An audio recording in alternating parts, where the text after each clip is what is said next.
Itu fungsinya. Yang selanjutnya yaitu kebersihan rumah. Nah, selain membersihkan pakaian, membersihkan badan, tempat rumah, tempat kita tinggal, tempat kita istirahat, juga wajib kita bersihkan. Baiti jannati. Nah, kalau rumah kita mau dinamakan baiti jannati, rumah kita harus bersih ya. Baiti jannati artinya rumahku, surgaku. Jadi kenapa rumahku surgaku? Karena kalau surga itu di sana, surga itu apa ya? Tempatnya nyaman, bersih, indah dan sebagainya. Ya. Jadi untuk kita merasakan rumah jannati baiti jannati, yang perlu kita lakukan adalah yang pertama yaitu apa? Yang pertama menyapu atau disapu. Yang kedua dipel. Jadi setelah kita sapu, rumah harus dipel supaya rumahnya lebih bersih. Yang selanjutnya ini yang paling penting juga, yaitu dirapikan. Kalau kita udah disapu rumahnya, dipel, nah barang-barang yang berantakan dirapikan biar lebih kelihatan bersih dan rapi. Ya Kak ya. Selanjutnya yaitu ini yang paling penting juga, yaitu membuang sampah pada tempatnya. Jadi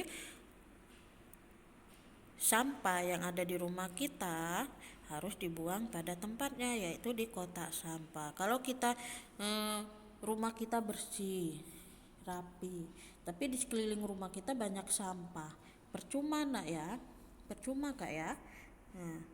Tetap aja kelihatannya tidak nyaman atau tidak bersih. Jadi kalau supaya rumah kita itu nampak lebih bersih, lebih nyaman, harus kita buang sampah pada tempatnya. Kalau kita buang sampah sembarangan, maka akan lama-kelamaan sampah itu menumpuk banyak, maka akan terjadi banjir. Oke?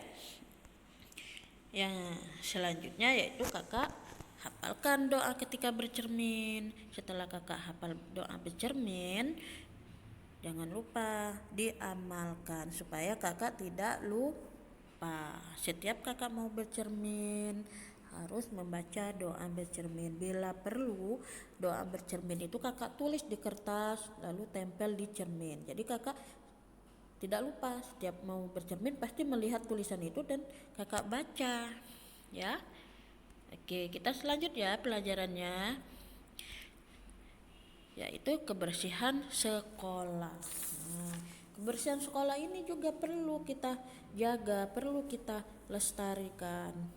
Karena kenapa? Kalau tempat kita belajar, tempat kita mencari ilmu itu ya pertama kali kita datang ke sekolahan. Jadi kalau sekolahan kita kotor, maka kita belajar tidak akan terasa nyaman dan tidak akan efektif ya, tidak akan merasa nyaman belajarnya kalau sekolahannya kotor. Karena kenapa? Kalau sekolahannya kotor itu pastinya banyak lalat, banyak nyamuk, terus bau, ya kan? Jadi lama-kelamaan belajarnya tidak nyaman, tidak khusyuk.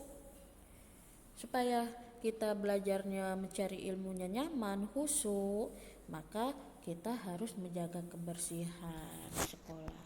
Dengan cara apa kita menjaga kebersihan sekolah?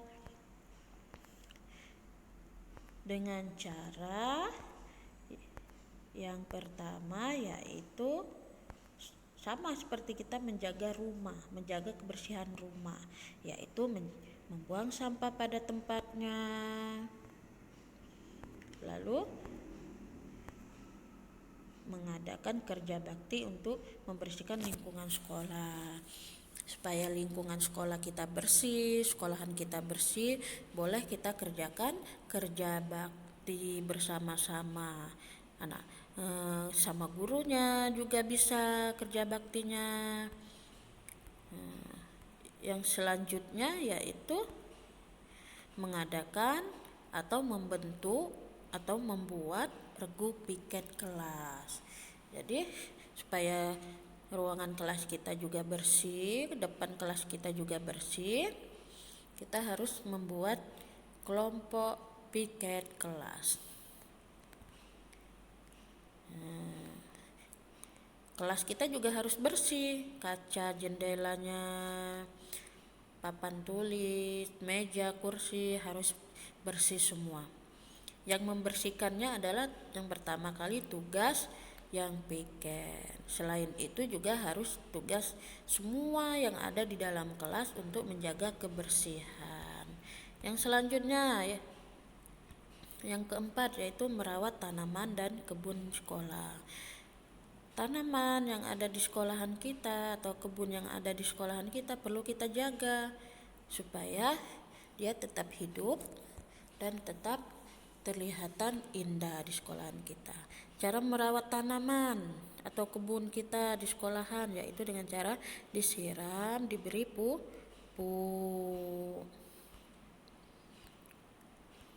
Yang selanjutnya yaitu menerapkan dan melaksanakan program 7K. Apa sih program 7K itu? Program 7K itu ya yang pertama adalah kebersihan, keindahan, keamanan, ketertiban, kekeluargaan, kenyamanan, dan juga kerindangan. Oke, jelas? Yang terakhir yaitu kebersihan tempat ibadah. Apa sih tempat ibadah itu? Tempat ibadah adalah tempat orang Islam atau orang muslimat sholat.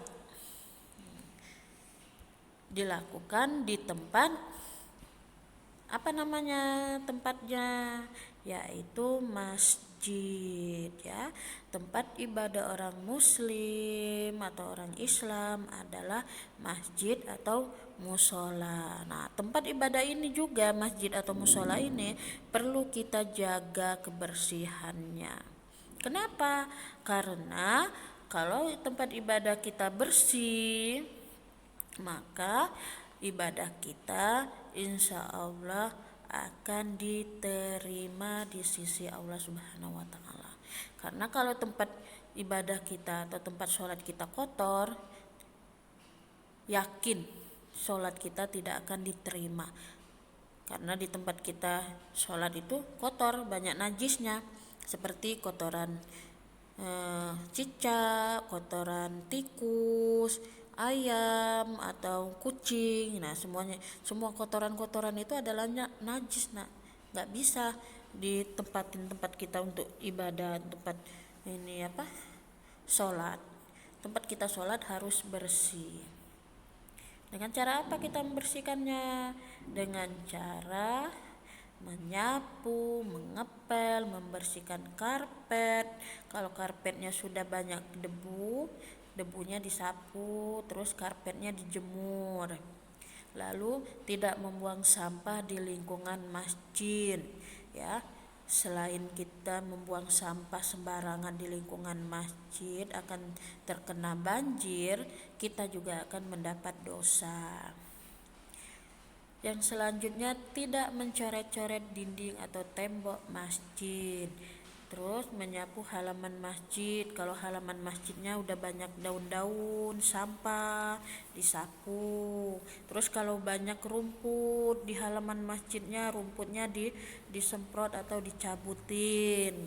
Yang selanjutnya yaitu membersihkan kaca jendela. Kalau kaca jendelanya sudah banyak debu, jendelanya harus dilap juga, dibersihkan debunya. Kemudian kalau di langit-langit masjidnya banyak sawangnya, disapu juga sawangnya, dibersihkan. Dan yang terakhir, ini yang paling penting diperhatikan, yaitu ketika kita memasuki tempat ibadah kita, masjid atau musola, kita harus melepaskan alas kaki kita, sandal atau sepatu. Kenapa sendal atau sepatu tidak boleh dan dilarang untuk masuk ke dalam tempat ibadah kita atau ke masjid musola? Karena sepatu dan sendal itu adalah pelindung kaki kita dari kotoran. Kalau di sendal dan di sepatu kita banyak kotoran lalu kita masukkan ke dalam masjid, maka masjid atau musolanya akan kotor ya. Jadi harus dilepas ya. Nah, tugas kakak halaman 41 sampai halaman 43.